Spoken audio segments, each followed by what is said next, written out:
Welcome, Alexandra. Thank you for joining the My Charter Story podcast.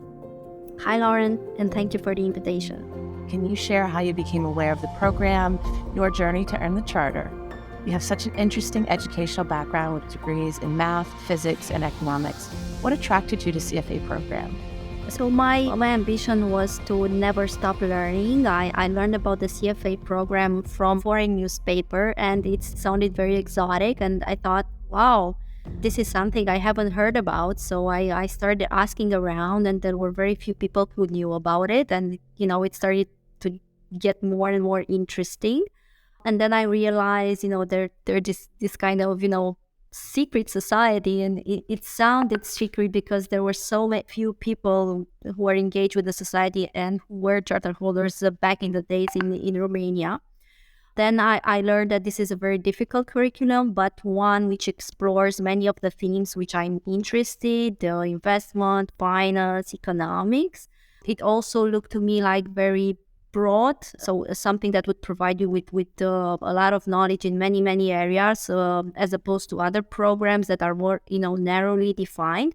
And this challenged me, and I said I really want to know more about this. I need to know more about it. So I started doing my own research and talking to a few people who were so excited about the program and know how difficult it was, but how rewarding. So that's how I ended up in this journey to begin with. And it was quite some time ago.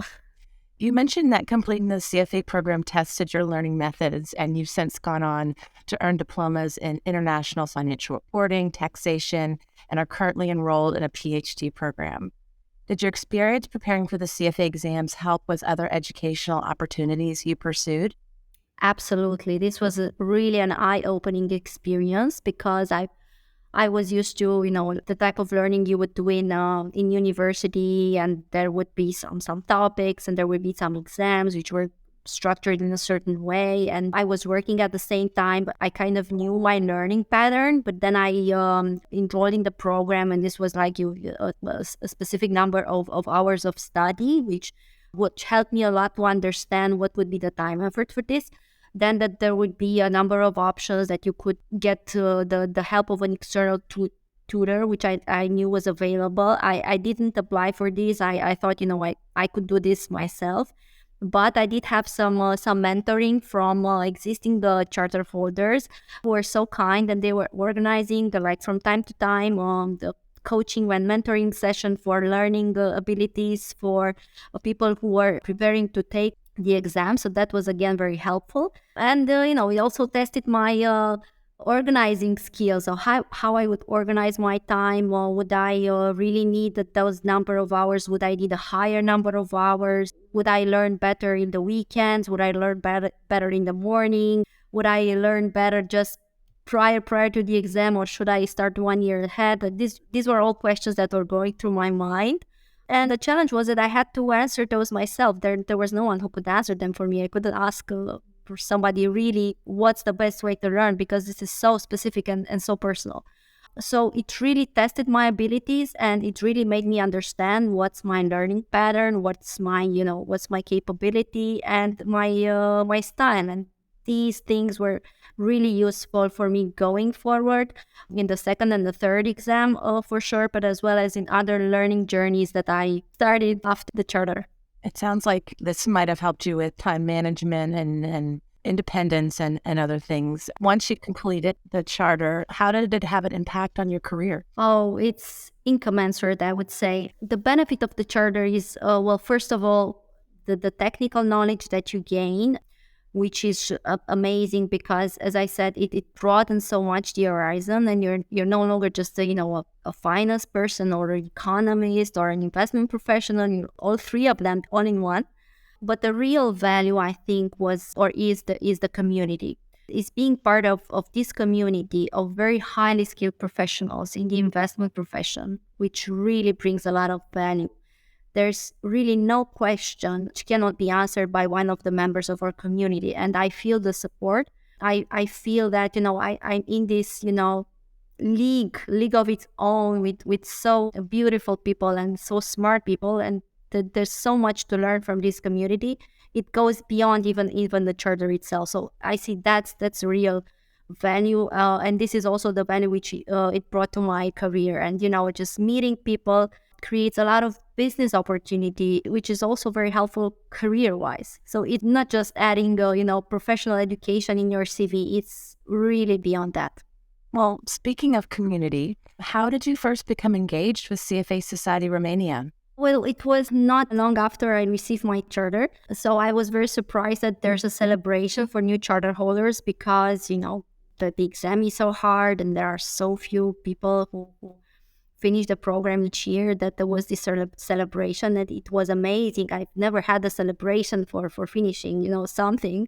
So that's when I started to realize how special this community is. And I met these people and I felt, really close to them and really engaged with them. Yeah, I just wanted to stay close. And afterwards, what happened was that, someone in the board said, hey, Alex, you are so full of energy and so engaged in our community. Why don't you want to join us from the board, not just from volunteering? But it was really about engaging with the people and engaging with the community. And it was because, the community is so nice and doing so many great things. And this is what attracted me, and some parties, of course. Obviously, you can really tell how important that community was to you, but CFA Society Romania, with just a little over 250 members, has some other grand ambitions, including serving as a knowledge resource for financial authorities and promoting high ethical standards within the financial markets. You've mentioned you've been a member of the board of directors for many years, and you currently serve as president. Can you talk about some of the ways in which you and other society members are involved in these activities within the markets? First of all, like all societies, this is a volunteering exercise. So for us, it's, about the amount of time that you are willing or are able to allocate. And in the board, we have this great team of members with different capabilities, different time allocations at different time of the month of the year.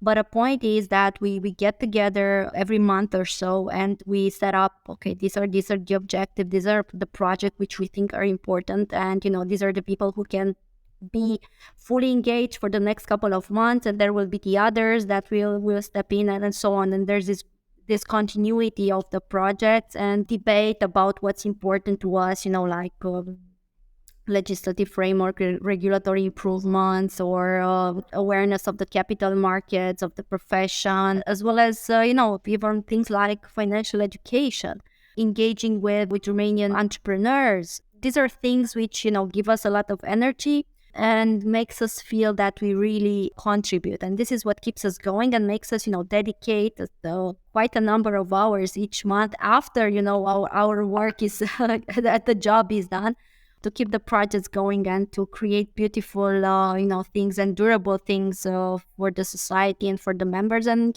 for the country as a whole. I imagine that within your role in the society, you've had a chance to meet with many leaders within the Romanian financial markets and perhaps others. Can you share any particularly memorable experiences? Yeah, I think there's one moment where we realized that our voice is really heard of and is really important in the society. When there were some changes related to the capital markets and financial regulations, and and someone that at the largest newspaper in the country, economic newspaper, just called us and said, hey, you are CFA Society, you need to comment about this. We want to hear your views, your opinions. And we were like, wow, really? Yes, we want to hear what you have to say. And we write it in capital letters in the first page of the newspaper. So that was, really the time when I realized, when we as a board realized that, our voice is really respected and is heard of and is sought after. So that's amazing. It really is. Switching gears a little bit, we often hear from society leaders how much they value the opportunity to meet society leaders from other countries and societies. Although opportunities to do so have been limited in the last few years, have you been able to build a network with leaders outside of Romania? Yeah, the power of the CFA Society network is amazing. I had the opportunity to participate in some society leaders meetings, a couple of those, I think, where I met society leaders from Central Europe, but not only. We created so many synergies. So we've met someone in the UK society who was telling about this new ESG certification, which was at the very beginning of the process. And we said we really want to bring this in Romania, and we were one of the first societies who brought the certification on the market. And this was just because of a conversation on the occasion of a society meeting. And what we do to keep contact, we have even a WhatsApp group with society boards where we share interesting information, interesting projects, and we give each other the opportunity to replicate successful projects, to access common resources, or just to verify some opinions or some market practices. So this is how we regularly keep ourselves in the loop. Yep, I imagine that's a great way to learn and not have to reinvent the wheel for all the things that you offer to the members. One of the primary roles of societies is to provide a forum for education. Again, over the last couple of years, this has been hard to do in person. How did CFA Society Romania respond and adapt to that environment? We thought it was really important to stay in touch with the members. And if we cannot do this physically, then we definitely need to do it online. There was a lot of traction in the first year, let's say, of the pandemic for the online. The engagement factor decreased afterwards because there were so many online meetings that, people just get overwhelmed.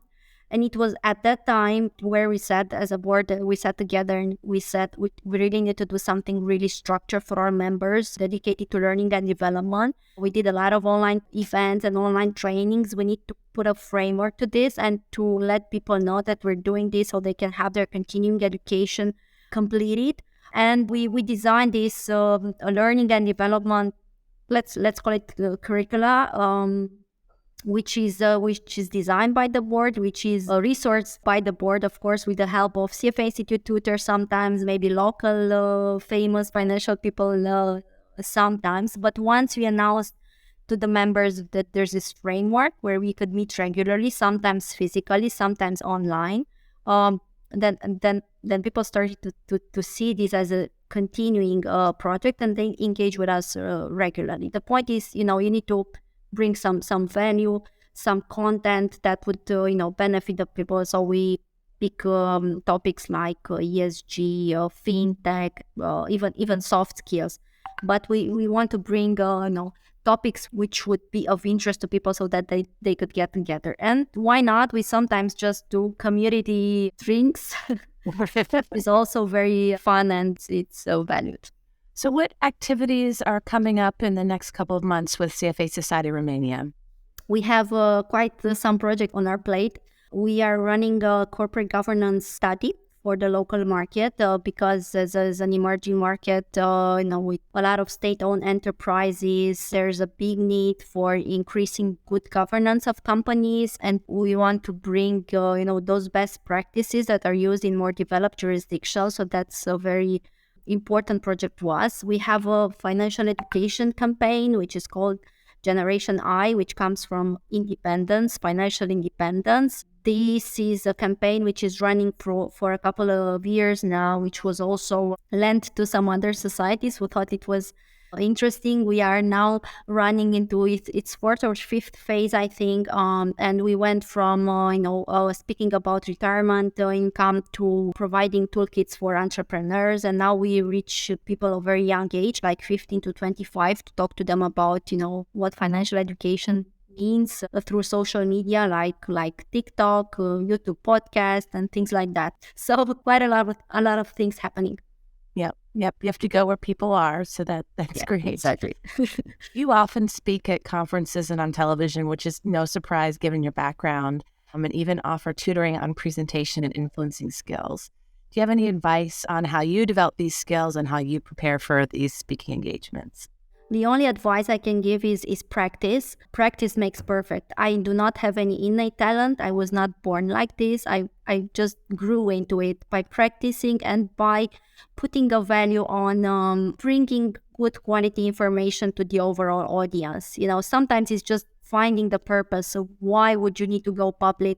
Why would you need to speak in front of a large audience? When you find the purpose that there's something of value that you can bring to those people, then it becomes much more easier. And of course, practice, because otherwise, nothing comes naturally. Yep. As a natural introvert myself, I had to do the same thing to become comfortable speaking, but it's definitely very rewarding once you get over that fear. Well, finally, just want to ask if you want to wrap things up here, if you have any advice for anyone who's interested in a career in finance. Just one advice: never stop learning, whatever it is. Just never stop learning. When you stop learning, your brain freezes and your cells die, and that's not what we want to do. Find your things of interest, find your hobbies. Just don't give up on anything which could make you, a better person, a more informed person, a more skilled person. That's my only advice. Well, Alexandra, thank you so much for joining us today. You've had a wonderful journey, and I know people are going to learn a lot and be inspired by your story. So thank you. Thank you, Lauren, for giving me the opportunity to share with the larger community.